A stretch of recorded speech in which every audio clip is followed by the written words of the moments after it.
داڑھی پر ہاتھ پھیرتے ہوئے جیسے خود کو مزید کچھ کہنے سے روک رہا ہو۔ صالحان، میں نے وہی کہا ہے جو کل چیئرمین نے مجھے کہنے کو کہا تھا۔ اب تم جانو اور وہ جانے۔ کیا تم بھول گئے ہو کہ چیئرمین نے ہی تجھے جیل سے نکلوایا تھا جب تو پھنس گیا تھا؟ اس بات نے مزید تیش دلا دیا۔ وہ اپنے لفظوں کو ترتیب دینے کے لیے اپنی زبان کو دانتوں تلے کرنے لگا مگر ناکام ہوا۔ کتنے نوٹ کھلائے تھے چیئرمین نے؟ یہ بتاؤ مجھے، تو آج اسی کے منہ کا نوالا کھا رہا ہے۔ لہجے میں نفرت کا وہ رنگ شامل ہوا جو پرانے زخموں سے نکلتا ہے۔ صالحان، تم کیسی گری ہوئی باتیں کر رہے ہو؟ نہیں، میں بالکل ایک دم سیدھی بات کر رہا ہوں۔ چیئرمین ہوتا کون ہے؟ مجھے عنبر صالحان کو راستہ دکھانے والا، اور آئندہ مجھے اس کے احسانات نہ گنواؤ۔ وہ اس شخص کے گریبان تک پہنچا تھا اور میں جیل میں بھی گیا بھی اس کے بھانجے کی وجہ سے تھا۔ اس حرام خور نے پرائی عورتوں کے ساتھ رنگرلیاں منائی تھیں اور ایک کو تو نشے میں جان سے بھی مار دیا تھا۔ میرا کالر چھوڑ یار، تیرا دماغ خراب ہو گیا۔ وہ شخص اس سے تھوڑا دور ہوا تھا۔ اپنے اشتعال پر قابو پانے کے لیے صالحان نے پیروں میں پڑے ایک پتھر کو ٹھوکر مار دی۔ میں جا رہا ہوں، جب تیرا یہ اوپر والا حصہ اپنی جگہ پر آ جائے تو خود بات کرنا۔ رک جاؤ راؤ، میرا دماغ مزید شعلہ مت کرو۔ اس کا ہاتھ احمد راؤ کے کندھے پر پڑا اور وہ بیچارہ واپس پلٹ آیا۔ ایک فراری دور سے آتی ہوئی ان سے کچھ فاصلے پر آ کر رکی۔ کیا ابا سے بات ہوئی ہے؟ ضامن خان سے بات ہوئی تھی مگر چیئرمین کہہ رہا تھا کہ وہ بات الجھا رہا ہے، تبھی تو اس نے خود تجھے بلانے بھیجا ہے مجھے۔ وہ جواب دینے والا تھا مگر اس گاڑی سے نکلنے والے نے جیسے زبان سے بولنے کی سکتی چھین لی تھی۔ ایک اشتعال پھر سے سر اٹھانے لگا۔ رشک بھری ایک لہر خون میں دوڑ گئی، مٹھیاں نفرت سے بند ہوئیں اور غصے نے ناک کے نتھنے پھلا دیے۔ صرف ایک آدمی کو دیکھ کر عنبر صالحان پر انسانی جذبات کی پوری پوٹلی کھول دی گئی تھی۔ یہ تو سردار میکائل ہے، احمد راؤ نے بے یقینی سے کہا۔ مگر وہ سینہ تان کر غضبناک تاثرات چہرے پر سجائے بے جواب کھڑا رہا۔ سردار اس کے سامنے آ کر رکا، دونوں کے درمیان چند ہاتھ کا فاصلہ رہ گیا تھا۔ میرے سامنے یوں کھڑے رہنے کی جرأت مت کریں سردار، میں نے اپنی رقابت کے سمندر کو کوزے میں بند کر رکھا ہے جو کسی بھی وقت ٹوٹ سکتا ہے۔ فضا میں ایک پرانی جنگ پھر سے جاگنے والی ہے، ایسا لگا تھا۔ شرم آنی چاہیے تمہیں، رقیب کہہ کر تو میری بیوی کے ساتھ اپنے تعلق کا اعتراف کر رہا ہے۔ نیلی آنکھوں میں اثر غصہ اتر آیا تھا، حالانکہ وہ خوشگوار طبیعت کے ساتھ اپنی فراری سے اترا تھا۔ تمہاری وجہ سے اس گاؤں میں ونی کا رواج سر اٹھانے لگا ہے سردار، مٹھی بھر پانی میں ڈوب مرنے کا مقام ہے آپ کے لیے۔ وہ نفرت سے درمیانی دوری مٹا کر اس کے چہرے پر پھنکارا تھا۔ صالحان، احمد راؤ نے اس کا بازو پکڑ کر پیچھے کرنا چاہا مگر سردار نے ہاتھ اٹھا کر اس کی مداخلت روک دی۔ جو رشتہ وہ لڑکی اپنے باپ کے گھر سے مجھ سے باندھ کر آئی ہے، وہ اتنی اہمیت رکھتی ہے میکائل جبل خان کے لیے کہ مرجینہ انصاری کو اپنے گھر کی رانی بنا کر رکھیں، اپنے حلال جنون اور اپنے لہو کی عورت کا شرف بخشیں۔ اس کی زبان بند ہو گئی تھی، گویا کچھ باتیں وقار سے کہی جاتی ہیں اور سردار کے پاس وقار کی ہی تو کمی نہیں تھی۔ اگر اس وقت کوئی صالحان سے پوچھتا کہ اپنی محبت کو کسی اور مرد کے منہ سے معتبر کہلوانا کیسا ہوتا ہے تو وہ بتاتا کہ جیسے کوئی زندہ انسان تمہیں آگ میں دھکیل دے، پھر مرنے کی اجازت بھی نہ دے، تمہارا چمڑا جلتا رہے، راکھ بنتا رہے، پھر از سرنو وجود پاتا رہے اور یہ سلسلہ کبھی ختم نہ ہو۔ مگر شاید وہ عذاب بھی اس اذیت کے آگے ہلکا پڑ جائے جس میں تم اپنی محبوب شے کو اپنی ہوتے ہوئے بھی کسی اور کی گواہی کے سپرد دیکھو۔ وہ بغیر جواب دیے وہاں سے ہٹنے لگا، الٹے قدموں بے ترتیب دھڑکنوں کے ساتھ ہارا ہوا جواری جو اپنی شکست قبول کر کے پیٹھ دکھا رہا تھا۔ یہاں کے الیکشن لڑو صالحان، کیونکہ میرا کوئی ارادہ نہیں ہے۔ وہ پلٹنا نہیں چاہتا تھا مگر بات غیر متوقع تھی۔ میکائل کے تاثرات مدھم ہونے لگے تھے، وہ کسی پرسکون جھیل کی مانند لگ رہا تھا۔ تم چاہتے ہو سردار کہ میں یہاں کا ایم پی اے بن جاؤں، لیکن سوال یہ ہے کہ تمہاری بات میں کیوں مانوں گا؟ وہ مسکرایا تھا۔ کیونکہ تم میرے ساتھ لڑنا تو چاہو گے، بہتر یہی ہے کہ میزان کے دونوں پلڑے برابر ہو جائیں۔ اب وہ ہنسا، غم میں ڈوبی تمسخر سے بھری مسکراہٹ نے چند لمحوں کے لیے عنبر صالحان کے لبوں کو چھوا، پھر اس کی آنکھیں نم ہوئیں جسے بڑی غور سے نیلی آنکھوں والی نے دیکھا کہ کس کمال ضبط سے وہ اس نمی کو اپنے اندر اتار گیا تھا۔ کچھ بولو گی نہیں عنبر صالحان؟ ایک بات تو مانی پڑے گی، تم شاندار مرد ہو۔ گفتگو کا انداز بدل گیا تھا۔ تم مجھے کمزور سمجھتے ہو سردار، آپ کا یہ دیا ہوا تانا بجا ہے۔ میں اقرار کرتا ہوں کہ میری محبوبہ کو اپنے نکاح میں لے کر تم نے مجھے کندھوں تک جیت لیا ہے۔ سردار بس دیکھتا رہا کہ وہ آگے کیا کہے گا مگر وہ خاموش ہو گیا تھا۔ بن جاؤ ایم پی اے صالحان، اور اگر ممکن ہوا تو سی ایم بھی۔ سردار میکائل، بھول جاؤ کہ تمہارے منہ سے نکلی کوئی بات میرے کان پر رینگتی بھی ہے۔ اگر میں سی ایم بنا تو پہلا قتل میری طاقت کے ہاتھوں تمہارا ہوگا۔ ابھی 2 دن نہیں ہوئے سرداری کی دستار میرے سر پہ رکھے ہوئے اور میں ایک بھرپور مرد صالحان کے آنسوؤں کی وجہ بن گیا ہوں۔ سوچو جب سوال کرنے والا کوئی نہیں ہوگا اور تمہاری گردن میری گرفت میں آ سکتی ہوگی تو میں کیوں سوچوں گا اس شخص کو مارنے میں جو میری بیوی کو ابھی تک اپنے دل میں بسائے ہوئے ہے۔ وہ نفرت بھی ایمانداری سے نبھا رہا تھا۔ صالحان جواب دینے سے پہلے کچھ لمحے رکا تھا۔ تم چاہو تو مجھے 10,000 بار مارو سردار، لیکن ایک بات میری زبان پر ہمیشہ رہے گی، میری ضد کو ہوا ملی تو مسجد میں اعلان کر کے اعتراف کرنے سے پیچھے نہیں ہٹوں گا۔ یہی کہوں گا کہ تیری عورت پیدائش سے میری پہلی اور آخری محبت تھی اور رہے گی۔ میں نے ابھی تک تم پر گولی نہیں چلائی اور نہ چلے گی، کیونکہ اس نے تمہارے ساتھ کو مجبوری کہا ہے۔ اندر کچھ وبال سا اتر آیا تھا، وہ 2 قدم مزید صالحان کے قریب ہوا۔ ایسا ہے تو پھر تم اپنا اعلان کر ہی دو، تجھے کفن پہنانے کے لیے وجہ مل جائے گی۔ بے وجہ میں کسی کو مارتا نہیں ہوں، ہاتھ میں تسبیح لیے گھومتا ہوں، لیکن وعدہ کرتا ہوں کہ صاحبہ بھی میرے ساتھ تیرے جنازے پر آئے گی۔ سردار میکائل جبل خان، وہ زہر خند ہنس پڑا۔ اسے کہنا اگر دفن شان سے کرو گی تو میں بڑے تکبر کے ساتھ مرنے کو تیار ہوں۔ خود پر ترس نہیں آتا تجھے؟ میرے قہر سے ڈرو صالحان، اس عورت کے لیے میں تیری ہستی کو اس صفحہ ارض سے مٹا سکتا ہوں۔ بیوقوف ہے، سردار احمد راؤ کو دیکھ کر اشارہ کرنے لگا۔ انہیں کوئی بتائیں کہ مورخین اس کہانی میں مرجینہ کو صالحان کی عورت کے نام سے پہلے صفحے پر لکھیں گے۔ اس صالحان پر مجنونوں کا گمان ہوگا۔ اپنے سینے پر انگلی دھسانے لگا۔ پھر یہ داستان وقت سننے والے تجھے ظالم اور مجھے عاشق کے خطابوں سے نوازیں گے۔ وہ پیچھے قدم لینے لگا، فاصلہ برقرار رہ گیا تھا۔ کہانی کے اختتام پر یہ شخص فخر سے وفا کا اعتراف کرے گا۔ اس نے اپنے سینے پر بے رحمی سے ہاتھ مارا، خون کی رفتار نے بھی اس دباؤ سے رکاوٹ محسوس کر لیا تھا۔ فرشتے گواہ رہیں گے کہ روز محشر تک اس آدمی نے اپنا پور صرف مرجینہ کے لیے بچا کر رکھا تھا۔ اللہ تعالیٰ کو بھی ایک دن رحم آ ہی جائے گا، میں بھی تو اسی کا بندہ ہوں، وہ ہمیں کبھی تو ملا دے گا۔ اور تبھی ایک بے رحم آنسو اس کی آنکھ سے گرا۔ یہ ثابت ہوا کہ محبوب چاہے رد کر دے، جدائی کو عاشق کا مقدر بنا دے، مگر اگر عاشق اپنے عشق سے مکر گیا تو محبت پر کالک ہے۔ عنبر صالحان نے عظیم الشان طریقے سے اپنے عشق کو یتیم ہونے سے بچا لیا۔ وہ جانتا تھا کہ دل غلطی کر بیٹھا ہے، وہ جانتا تھا کہ جب انائیں پگھل جائیں تو محبت ایک تناور درخت بن کر کھڑی ہو جاتی ہے، اور اس درخت کو پانی وہ برسوں سے باقاعدگی سے دیتا رہا تھا، کبھی خود کی نفی کر کے اور کبھی بڑے جگر کے ساتھ۔ اس لیے وہ آج کربلا کے میدان کا سا پیاسا تھا۔ سفید پگڑیوں والے اٹھ کر جا رہے تھے۔ شام کی ہلکی تاریکی گاؤں میں پر اترنے لگی تھی۔ سرپنچ اور سردار کے پیچھے مجمع بکھر رہا تھا۔ ہر شخص کا رخ اپنے اپنے گھر کی جانب تھا، مگر پھر اچانک کئی قدم رک گئے تھے۔ لوگوں نے پلٹ کر پیچھے دیکھا۔ بدذات کی اولاد، تو کیسے میری نہیں ہوئی؟ میں بھی دیکھتا ہوں آج۔ خورشید کا بیٹا توقیر عائشہ کی گلائی پکڑ کر اسے گھسیٹ رہا تھا اور پھر بے رحمی سے زمین پر دھکیل دیا۔ ابا جان! ہتھیلیوں میں دھسنے والے پتھروں کی پرواہ کیے بغیر اس نے ان مردوں کی جانب بے بسی سے دیکھا جو مشرق کی طرف اکٹھے جا رہے تھے۔ ابا جان، آپ کہاں ہیں؟ مجھے اس درندے سے بچا لیجیے۔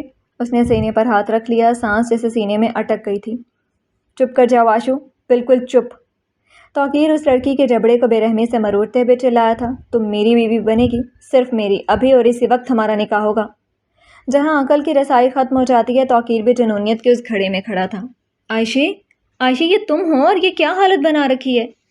اس کا باپ دوڑتا ہوا اس تک پہنچا۔ شاید وہ واپس جانے والوں میں سب سے آگے تھا، اس لیے اپنی بیٹی کی فریاد سننے میں اسے سب سے زیادہ وقت لگا تھا۔ ابا، مجھے اس جانور سے نکاح نہیں کرنا۔ ابا، مجھے اس سے بچا لیں، میں مر جاؤں گی۔ آپ مجھے خود مار دیں مگر اس کے حوالے مت کریں۔ وہ اپنا دوپٹہ سنبھالنے کی بجائے اسے بھی جھٹکنے لگی، جو بار بار کندھوں سے پھسل کر گود میں گر رہی تھی۔ توقیر، میں تجھے جان سے مار ڈالوں گا، تیری ہمت کیسے ہوئی میری بیٹی کو ہاتھ لگانے کی؟ وہ اپنی بیٹی کے ایک بکھرے پردے سے نظریں چرانے لگا۔ ہاتھ خود بخود توقیر کے گریبان تک پہنچ گئے تھے۔ دور ہو جا چاچے، تو بوڑھا ہو گیا ہے، اپنے سے زیادہ طاقتور لوگوں سے پنگا مت لے، تیری صحت کے لیے بھی اچھا رہے گا۔ اس نے ان کے دونوں ہاتھ پکڑ کر جھٹکے سے پیچھے دھکیل دیا۔ توقیر، اپنی زبان کو قابو میں رکھو اور گھٹنوں کے بل گر کر معافی مانگو، ورنہ خدا کی قسم میں تجھے اس قابل نہیں چھوڑوں گا کہ اپنے پیروں پر چل سکے۔ سردار کی آواز اتنی بھاری ہو کے نکلی تھی جیسے اندر بجلیاں کڑک رہی ہوں۔ سردار، میری بات سنیں، یہ لڑکی میری مانگ ہے، یہاں کا ہر بزرگ جانتا ہے کہ یہ میری عورت بننے والی ہے۔ تیری یہ حرکت غلط ہے، چاہے تو خود کو کتنا ہی صحیح کیوں نہ سمجھتا ہو۔ یہ پٹھانوں کو زیب نہیں دیتا کہ غیر محرموں کے مجمع میں اپنی عورتوں کو ذلیل کرتے پھریں۔ خان اشفاق آگے آیا تھا۔ خان، یہ میرا حق ہے، اس لڑکی کو میرا ہونا ہوگا، ورنہ میں اسے اپنے ہاتھوں سے مار ڈالوں گا۔ میں مولوی صاحب کو بھی ساتھ لایا ہوں۔ اس نے مونچھوں کو تاؤ دیا، ایک پائنچے کو ٹخنے سے اوپر کر دیا، قریب کھڑے سفید داڑھی والے بزرگ کی طرف اشارہ کیا جس کے ہاتھ میں رجسٹر تھا۔ مولوی صاحب، آپ ہمارا نکاح پڑھانا شروع کریں۔ ابا، خدا کے لیے مجھے مار دیجیے مگر اس جواری سے مت باندھیے۔ وہ باپ کے سینے سے لگ گئی تھی۔ اس کا باپ کانپتے ہاتھوں سے اس کے بال سہلا رہا تھا مگر ہونٹ جیسے سل گئے تھے۔ چھوری، تو یہ ماتم کیوں کر رہی ہے؟ تجھے کیا معلوم نہیں کہ خورشید کا بیٹا ہی تیرا شوہر بنے گا؟ ایک عمر رسیدہ سردار نے ناگواری سے کہا۔ آپ ٹھیک کہہ رہے ہیں سردار، اگر یہ غیرت مند ماں باپ کی اصیل بیٹی ہوتی تو میرا لڑکا یہ قدم اٹھانے پر مجبور نہ ہوتا۔ توقیر باپ کی حمایت پر مزید تن کر کھڑا ہوا۔ تایا جان اس سب کو روک دیجیے ورنہ میرا اگلا لاہ عمل بہت سخت ہوگا۔ میکائل خان اشفاق کے قریب جھکا۔ تو نہ سرداری کے لائق نہیں تھا۔ اس کی بند مٹھیوں کی رگیں ابھری ہوئی تھیں۔ تایا میں بتا رہا ہوں آپ کا بھی دل ٹوٹ جائے گا، امیدوں کی کرچیاں آپ سمیٹتے رہ جائیں گے۔ ایسا لگتا تھا اگر اس نے اپنے ضبط پر گرفت ڈھیلی کی تو اس کا غضب بھی آزاد اڑان بھر لے گا۔ میکائل مجھے تایا نصیحت منہ میں ہی رہ گئی تھی۔ اس نے دیکھا وہ پیر سے زمین کو رید رہا تھا۔ دیکھیں آپ سب حوصلہ رکھیں۔ خان اشفاق نے دونوں ہاتھ اٹھائے تھے۔ میکائل اس کو ٹیڑھے گردن سے دیکھ رہا تھا۔ اس لڑکی کا نکاح توقیر سے ہوگا مگر اس طرح نہیں۔ عزت کے ساتھ وہ تھوڑا آگے بڑھا۔ خورشید کی بیوی اور توقیر کی ماں لڑکی کے گھر جائیں گے اور ابھی اسی وقت توقیر سب کے سامنے لڑکی کے باپ سے معافی مانگے گا۔ بے بسی جب حد سے گزر جائے تو آدمی آنسوؤں سے پہلے منتیں کرنے لگتا ہے۔ خان خدا کے لیے ایسا مت کہیے، میری بیٹی کی زندگی برباد مت کیجیے۔ عائشہ کے باپ نے آگے بڑھ کر ہاتھ جوڑ دیے۔ دیکھیں خان، چھوری کے ساتھ ساتھ اس کا باپ بھی اپنی روایات سے باقی ہو گیا ہے۔ پچھلے سرپنچ کے وقت بھی اسی باپ بیٹی کی وجہ سے ماحول خراب ہوا تھا اور آج پھر ہو رہا ہے۔ مجمع میں سے ایک اور آواز ابھری، آپ سب میرے باپ کو قصوروار ٹھہرانا بند کریں۔ عائشہ کا خوف ٹوٹا تھا، بغاوت نے جگہ لے رکھی تھی۔ بڑے بنے پھرتے ہیں آپ کاکا، آپ کے گھر میں بھی تو میری ہم عمر بیٹیاں ہیں، کیوں نہیں اس درندے کو اپنی ایک بیٹی کا سہاگ بنا دیتے؟ عائشہ بیٹی یہ بڑوں کی باتیں ہیں، آپ گھر جائیں، تیرے ماں باپ سے ہم تسلی سے بات کریں گے۔ خان اشفاق نے نرمی سے کہا، خان یہ میرا اسلامی اور شرعی حق ہے، مجھے قبول نہیں ہے توقیر اپنے شوہر کی حیثیت سے۔ اس کے الفاظ لرز رہے تھے مگر ارادہ نہیں۔ بکواس بند کرو آشو، توقیر نے کہا غصے سے اس کی طرف لپکا تھا۔ میں بھی دیکھتا ہوں کہ تو کیسے یہ نکاح نہیں کرتی۔ میری لاش سے تمہارے نکاح ہو سکتے ہیں توقیر۔ اس نے بے رحمی سے اپنے گرتے آنسو صاف کیے، پھر بغیر سر ڈھانپے بغیر نظریں جھکائے وہ سردار میکائل کے سامنے جا کھڑی ہوئی۔ سردار، آواز ٹوٹی، مجھے اپنے فالتو جانوروں اور کتوں کی غذا بنا دیجیے مگر مجھے اس آدمی کا لمس اپنے وجود پر منظور نہیں۔ ایک آنسو اس کے پلکوں کے باڑ توڑ کر نیچے گرا اور شاید وہی آنسو میکائل کے ضبط کے بند میں پہلی درار ثابت ہوئی۔ اس نے اپنے ہاتھوں میں پکڑا دوپٹہ چھوڑ دیا جو سرکتا ہوا سردار کے قدموں میں آ گرا۔ ایسی خاموشی اتر گئی جیسے وقت نے خود چلنا چھوڑ دیا ہو۔ عائشہ کی ہلکی سبز آنکھیں چند لمحے کے لیے میکائل کی نیلی آنکھوں سے ٹکرائیں اور فوراً اپنی نظریں زمین پر جھکا گیا۔ اس کے ارد گرد جیسے کوئی نادیدہ حصار ٹوٹنے لگا تھا۔ وہ جھکا اور خاموشی سے وہی دوپٹہ اٹھا کر عائشہ کے سر پر رکھ دیا۔ اس کے چہرے پر کوئی تاثر نہیں تھا مگر اس کی بند مٹھیوں میں چھپا طوفان ہر دیکھنے والے کو محسوس ہو رہا تھا۔ سردار، آپ کروا دیں اس سے میرا نکاح۔ توقیر ایک بار پھر آگے بڑھا۔ شاید اسے اب بھی یقین تھا کہ طاقت ہر دروازہ کھول سکتی ہے۔ وہ عائشہ تک پہنچنے کے لیے قدم اٹھانے والا تھا کہ مزید خاموش رہنا ناممکن ہو گیا تھا۔ ٹھا، آواز مختصر تھی مگر اس کے بعد پھیلنے والی خاموشی بہت طویل۔ بارودی گولی پستول سے نکل کر توقیر کے سینے کو چیرتی ہوئی گزر گئی۔ اس کا جسم لڑکھڑایا پھر زمین پر جا گرا۔ میکائل، خان اشفاق کی آواز پھٹی تھی، یہ تم نے کیا کیا؟ زمین پر خون پھیلنے لگا۔ سرخ رنگ کا دائرہ ہر گزرتے لمحے کے ساتھ بڑا ہوتا جا رہا تھا۔ اس نے پستول نیچے کر لیا۔ چہرہ ویسا ہی پرسکون تھا، خطرناک حد تک پرسکون۔ گواہ رہیں آپ سب، اس کی آواز گرج کی طرح گر رہی تھی۔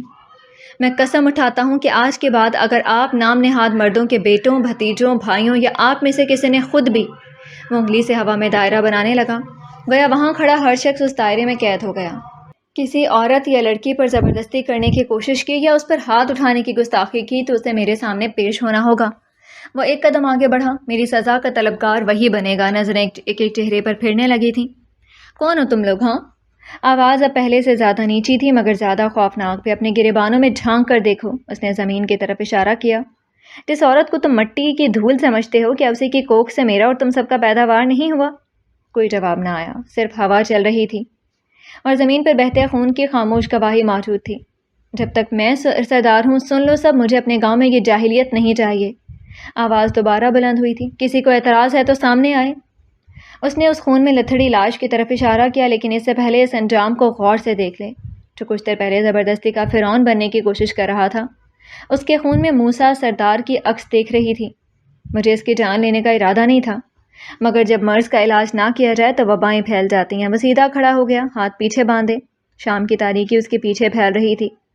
غیرت لینے کا وقت اب ہے آپ سب کے لیے سرداروں، خدا کے لیے زمین پر، خدا کے زمین پر خدا بننا خدا کو برداشت نہیں۔ عجیب جلال اتر آیا تھا اس کے بشرے پر۔ جو میرے سامنے نمرود بننے کی کوشش کرتا ہے، میں اس کے غرور کو بتوں کے لیے ابراہیم ثابت ہو سکتا ہوں۔